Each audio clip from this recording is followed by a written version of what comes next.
The Barefoot Punter, because statistics are the best. The Barefoot Punter, because you don't need footwear to bet.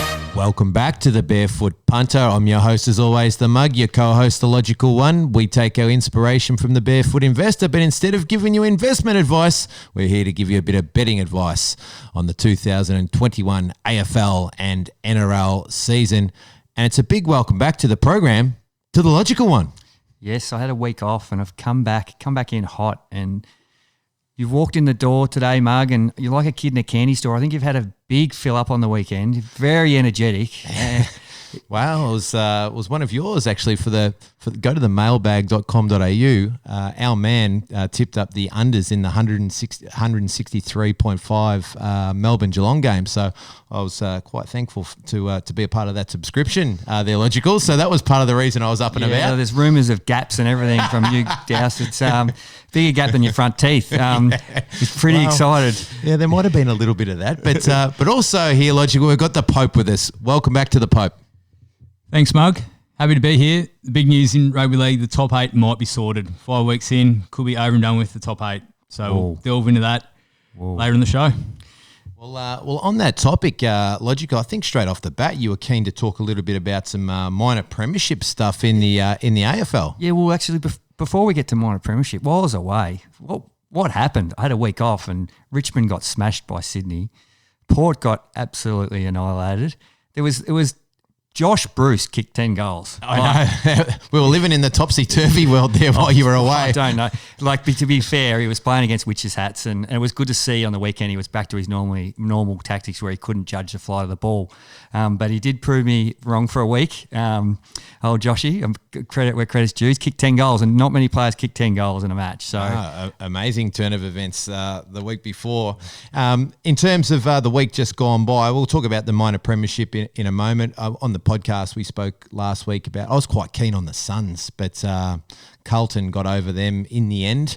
Our man Jupp was giving me a bit of stick about that one, so hello to Juppy. I think he's got a bit of a cut-up leg by the looks of him. But Juppy, he's a bit of a keyboard warrior, Juppy. You got to watch out for him. He loves it. He's a good man. The Blues were too good there, and the other one I had was Melbourne at the margins, and they got that too, which was good. So, yourself, Benny, do you remember some of the stuff we spoke about on the podcast last week? How'd you go for the punters? We had an underdogs angle last week, Mug. So we like Canberra at $3 plus, Cronulla similar price, and Cowboys also in the $3.50 range, and got 2 of the 3 in the end at the line. 1 of the 3 at time of podcast, but in the Cronulla game, we'll go into that in the BadBeats section.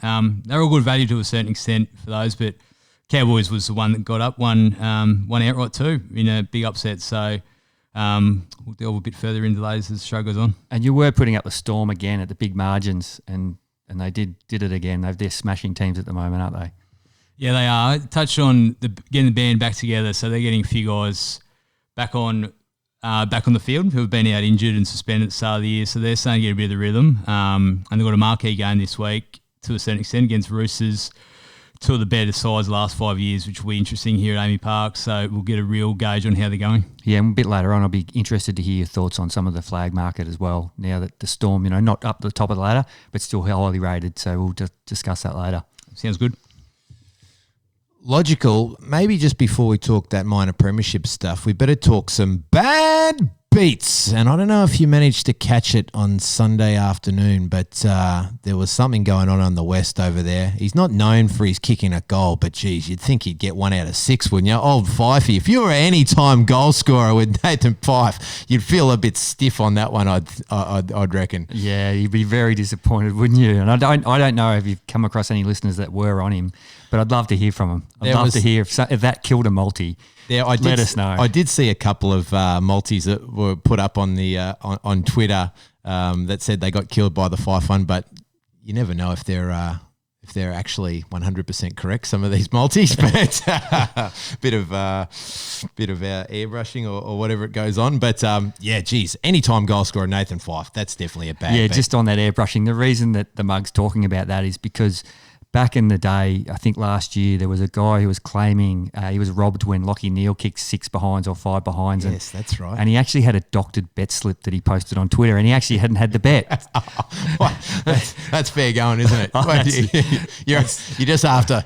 Oh, you just need the likes. That you need the. Oh, that's egg behaviour, isn't it? Massively. All right, mate. Minor premiership. What are you seeing? I never thought I'd be saying this. I know pre-season I tipped up Port for the minor. They're going okay, and they have shortened since we tipped them, but not the D's. The D's. Don't. The D's. No. I've seen enough. No, not I've seen enough, but their draw coming home next few weeks is really soft. They're 4-0, and I think they have got a bit of a re-rate. They're playing really good footy, and like guys like Clayton Oliver, he's been down for a lot of years, so he's helping Petrarca as well. You know, Gawn's always been there. Their forward line's functioning well. Cozzy Pickett's a great inclusion. Made a big difference. And you look at their next few weeks, apart from Richmond, they go Hawthorn, then Richmond, then North, then Sydney, then Carlton, then Adelaide. Looking pretty good at the halfway mark, you think? Looking really good. So you could back that and trade out. Yep. If they beat Richmond, and they could be 9-0, and what price are they then? Yep. Okay. Oh, excellent. And All right, I look at that minor premiership market, and even the premiership market, and you look on the same line of betting is almost Melbourne and Sydney. Cannot have that. Yeah. No way. Melbourne are far superior side to Sydney in my eyes. Sydney have started the season pretty well, but and Melbourne have the MCG factor, and they're just I just can't have those two close to each other in the market. Yep. No, makes sense. Well, there's a good one for the listeners straight away. Well, Logical, are you ready to do some games? Let's do it. Thursday night, Marvel Stadium, St Kilda taking on Richmond.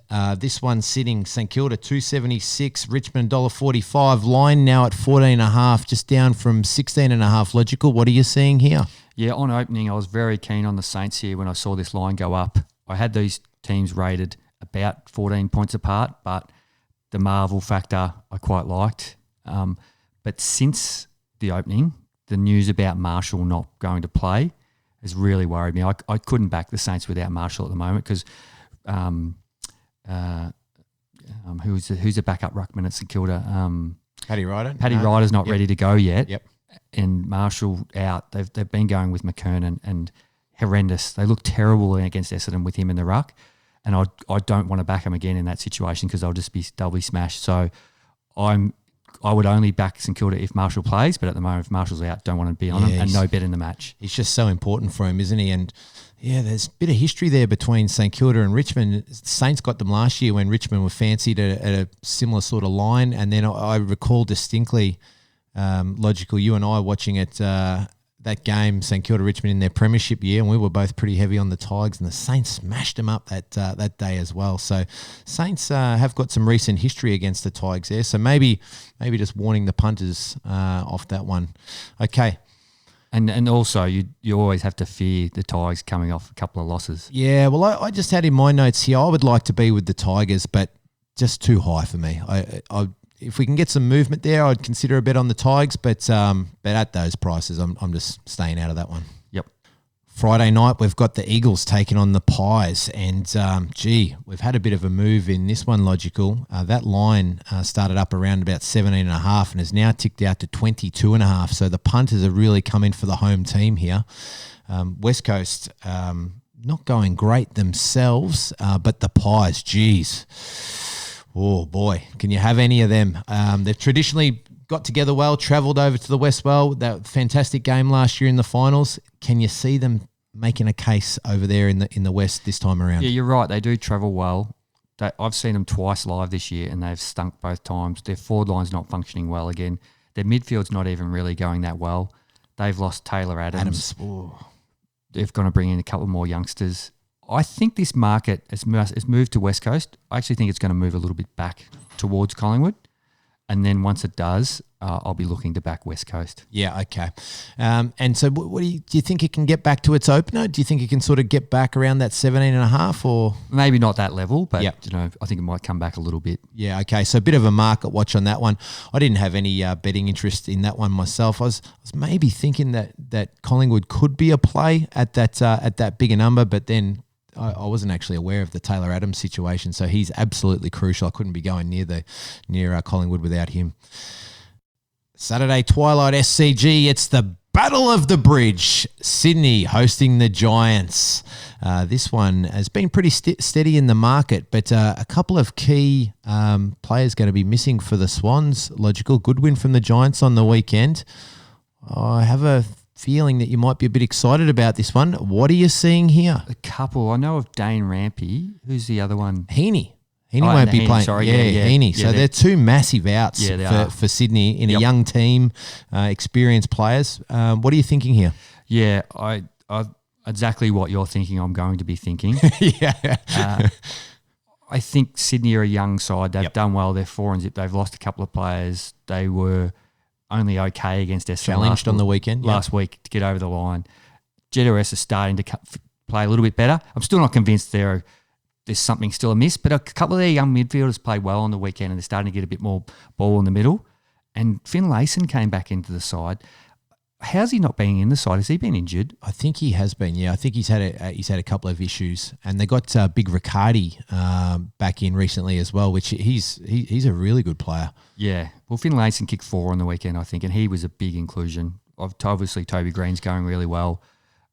It could be a little bit wet, so if you're going to be backing the plus there, the weather helps GWS. So yeah, I quite like GWS at the plus here, so I'll be backing them. Yeah, I thought that might be the case. And you know what? Like, I actually think, like, Davis, Cornelio, like, I think these guys are gone. Like, they just haven't got back to the level that they've been at previously. And I actually think it is bad as it sounds, I think it actually probably helps them having younger, fresher, keener legs in the team.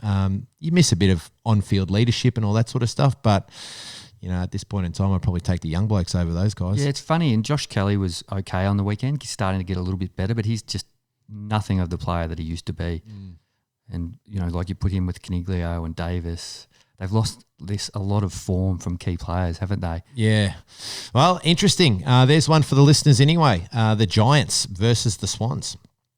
Saturday night, MCG, Carlton taking on Port Adelaide. Carlton here, $2.18, and Port starting to slip out now to $1.69. That one opened up at 8.5, trimming up now to 7.5. What are you seeing here, Logical? Yeah, I think, look at this 2 weeks ago, and there's no way I could be on Port, but they've had some really key injuries. Butters got injured on the weekend. Dursma got injured on the weekend. Rosie was sore. I think Fantasia was sore. And I think you were even saying earlier on that Houston was potentially sore. So they've got a lot of injured soldiers and a tough game against Richmond. They come across to the MCG against Carlton. They'll get Williams back. They're coming off a win. I quite like this. I think this is going to move close to pick 'em by the start of the match. Really? You think it's going to move that strongly? I do think this game will start close to pick 'em, and I at the moment want to be on Carlton. Yeah, okay. So I think Mitch McGovern might be a chance to come in there as well. I was actually thinking the opposite there, Logical.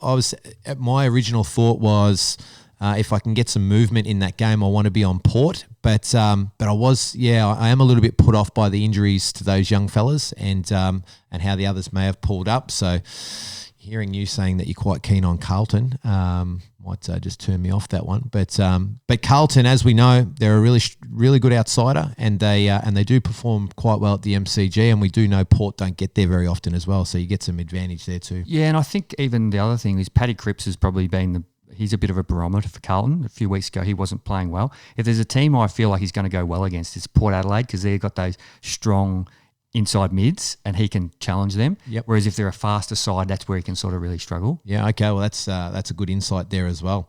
All right, good one for the listeners there. Thank you very much, Logical. Also, Saturday night, Logical, we've got Lions hosting Essendon. Geez, the Lions, won't they be happy to get back home after a couple of tough weeks down in our town? This one opened up at around about 27.5 and has trimmed up a little bit to 25. Some markets 24. Geez, when this one opened up, Logical, I just thought, gee, that's a big line. I just thought, wow, they've almost tied there with Sydney on the weekend. They put up a big line against Sydney. Now they're putting up a similar line against Brisbane. That just didn't make any sense to me whatsoever. And it feels like Essendon are getting a bit of camaraderie. They're going a little bit better. And I think Lions aren't going great. And I think they're going to challenge Brisbane up here. Yeah, I saw that Sunday night tweet from the mug. He loves to get active on Twitter on a Sunday night. I usually send out one or two. Sometimes I don't know how many beers you've had when you're tweeting them too. Mate, no beers these days, I tell you. But yeah, I did see that. I don't really agree with you. I could be, if I'm leaning to a side, it's probably Essendon, but I'm not strong on this one. Yep. I think Essendon, apart from last week, have been pretty horrible. They've got some good young players, which is great, but can they do it 2 weeks in a row? Brisbane, we spoke about them pre-season. They're probably not the side that we thought they were. They got that home advantage last year. They got to stay at home all year. They've really battled away from home this year. So they're not going as well as what the market thought they were. They're not a great side, but I still made that line about what it was, a smidge lower. So small lean to Essendon, and that's it. And the last game that we're going to discuss here, Logical, is the Cats hosting North Melbourne. That's down at the Cattery on Sunday evening or Sunday afternoon. Now, this line is one of the bigger ones we've seen for a little while. Started up at about 54.5, now going out to 56. Looks like it's getting bigger. We've got Danger coming back. One of the other Jeremy Cameron making his debut for Geelong, and out of North Melbourne we've got Jed Anderson's already out, isn't he? We've potentially got Cunnington missing. We've got Zurha missing, and we've got who else? And Luke Mack. Luke Mack bowed out during the game on the weekend as well. So probably 4 of their prime movers missing. It's a big swing, ins for outs. Oh, it's massive. It's massive. So and playing down at the Cattery. The one thing about this is the total's quite low. It's 163.5. At a line like that, they still need to be kicking almost 2 goals to North you've Swans. spoken about this before. I remember that GWS Carlton game 2 years ago. Yeah, but I do not want to be betting on this game. I feel like when it gets that big a line, you're looking. Your ratings go out the window a little bit, and you're more looking for motivation to play and motivation to beat a side by a certain amount. You don't know where that's going to be in the last quarter. You could be just at the mercy of a team chipping a ball around, those sorts of things.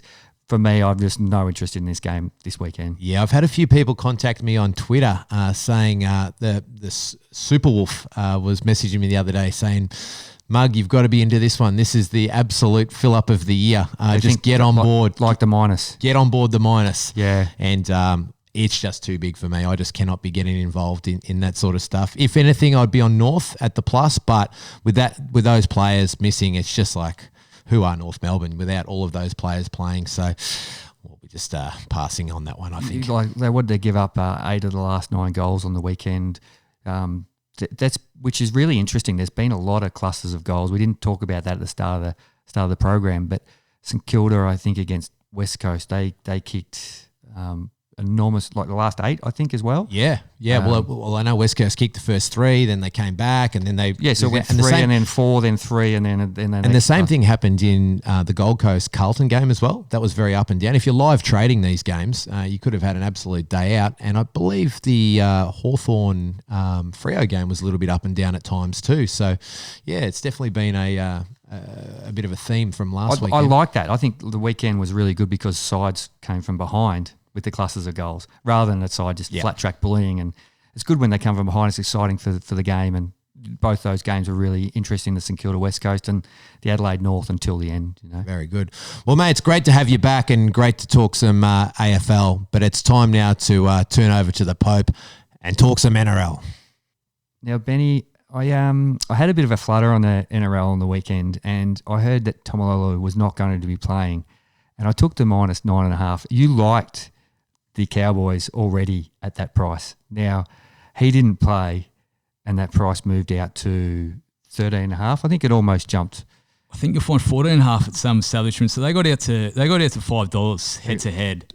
And there's the Tomalolo factor, and we talk about other things at times, but they also had ex-great of the game pass away in the week, and they were playing at their spiritual home, and those sort of things tie in this price. So that kept going.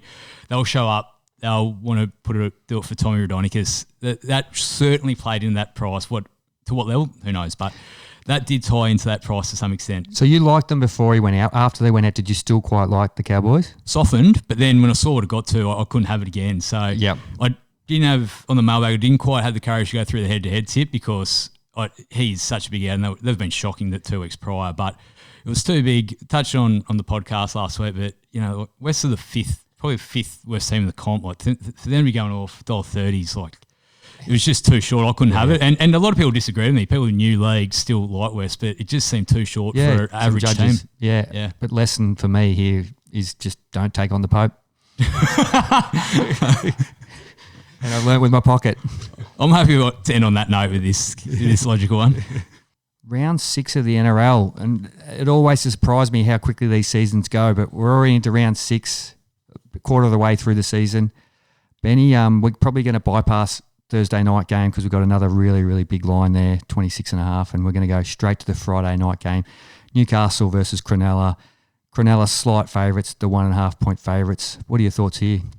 This was 5.5 Sunday night camp, so this has moved 4 points in the course of 2 or 3 days, and that was too big at the time. I can see this moving to Newcastle favourites. There's a few factors that play into one of Mug's theories of Sunday night, looking at week ahead. This was wrong from the outset. So if you know what you're talking about, there is value to be had at looking at that week ahead.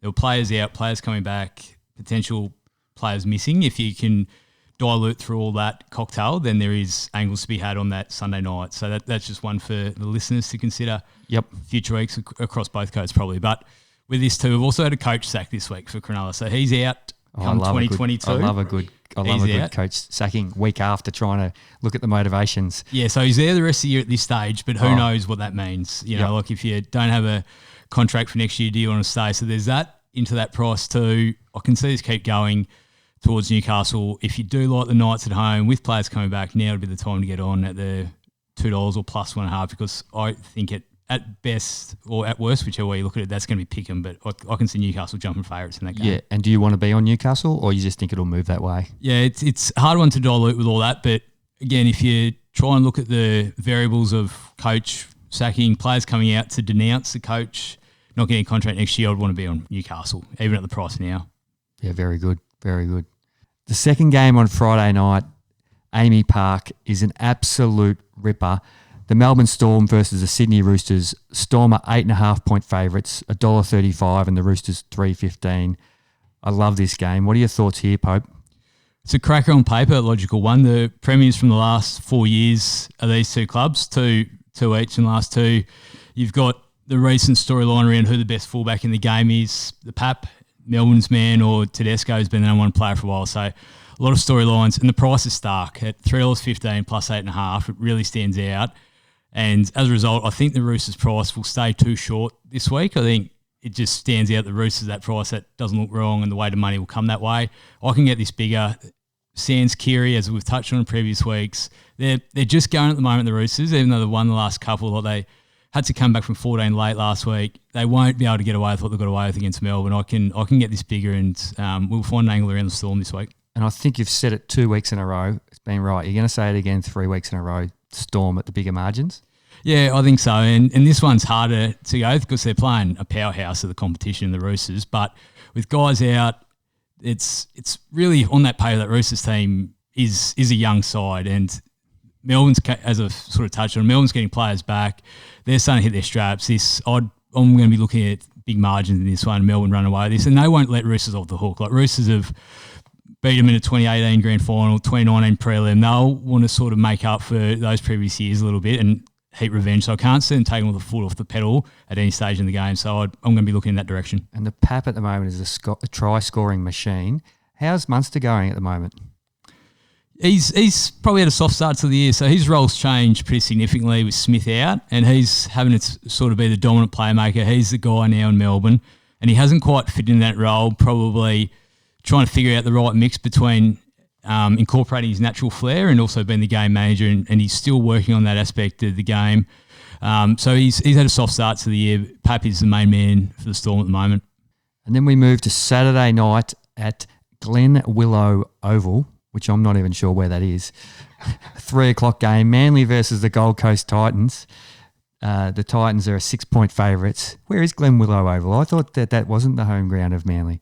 It isn't Mudgee, Glen Willow. So they've taken the cash from the Mudgee City Council, Manly, and sent out there to take on the Gold Coast Titans. So, I'm sure the locals will get around down in Mudgee, Cam. So the 6-point favourites, Gold Coast, $1.48 and Manly at $2.65. What are your thoughts on the match? The big storyline out of this one is Tom Trbojevic coming back for Manly. So you're basically talking about the power of one player here, and he's individually worth the most of any player in the competition at the moment. And this is arbitrary of how much he's worth, but depending on who you talk to and people who know rugby league, he's could be worth 8.5, which is a huge number. That's Andrew Johns levels. That is Andrew Johns level. I was about to say it exceeds Jonathan Thurston, exceeds Cameron Smith probably, but that's probably the quality of the team he's playing into. Adds to that. I was going to say, is that because he's the quality of the team? Just they don't have much depth or talent, so he just makes such a big difference. Yeah, they're an average team, and he's.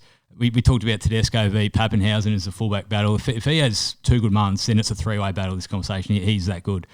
But him coming back, and also he improves guys around him. Like the way they played the first month, you got Daly Cherry-Evans, who's Queensland captain, and he looks like a reserve grader at the moment.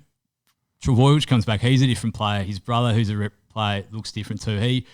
He has a real impetus around others in that team, and that adds to that number of 8.5, whatever you have. So he's massive for that team. And as a result, I think I want to be on Manly here, and we talked last week, Mug, around margin and things like that. This is where I'm going to start thinking the upside of your 13+. So they're a big price for 13+. If they get in a roll and the best version of Tommy T is on show in Mudgee, then I'd be thinking that they could get a roll on and go away with this. So 13+ at the big price. I like the angle I look at here. It's interesting to talk about Cherry-Evans. He's had a lot of peaks and troughs in his career. He's a strange one. It must be a real confidence player, and as you say, if he can get the right players around him, he might find that form. I think he finished off last year really well, and that's interesting, and he's terrible this year. Yeah, he goes through real form spurts. So he'll have good blocks and then go missing, which is not really what you want in a marquee player. He's on $1 million a year. He's, as I said, Queensland captain, Australian halfback. You want more consistency out of that. And I talk to people who know rugby league, and they have differing views around whether he's overrated, underrated. So he garners different opinion, but he will be the happiest man in where are they based? Northern Beaches. He'll be the happiest man in Northern Beaches that Tommy T is coming back, because it takes the pressure off him. Last game we want to talk about is Saturday night at GIO Stadium, Canberra Raiders versus the Parramatta Eels. It's quite a tight one. Canberra are going off 2.5. I think you've liked something either way in Canberra games almost every week this year. Yeah. What are your thoughts here? Yeah, it sounds like we've got a vested interest talking about Canberra every week, and we're talking about them again, and we're going to be on Canberra. There's a bit of player movement here too. So both teams are missing a significant player, which probably cancel each other out. Josh Hodgson, who we've touched on as well, he's got a bit of a mention for an English hooker on this show a few times. He was in some sort of out, but he's playing. So to be 2.5 in Canberra, you're basically having to rate these teams equal, give or take, probably even Para slightly better with home ground advantage to have it at the 2.5. And I can't. Canberra's a better team for me, especially with the players out. So I can get this a little bit bigger. Canberra aren't going that well at the moment, but down there, Parramatta, they lost to the Dragons as big favourites on the weekend too, so that's a bit of a re-rate for them. You'd have to have Parramatta at least on par as a team with Canberra to have this at the price it is, and I can't. I just think Canberra are better and should be a little bit shorter than this, or a few points shorter. Okay, great. So we're back on Canberra again. We're back on Canberra. Well, really good chat today, fellas. I thought that was great. Some great bets there for the listeners. And as we always say, gamble responsibly, but more importantly, gamble to win.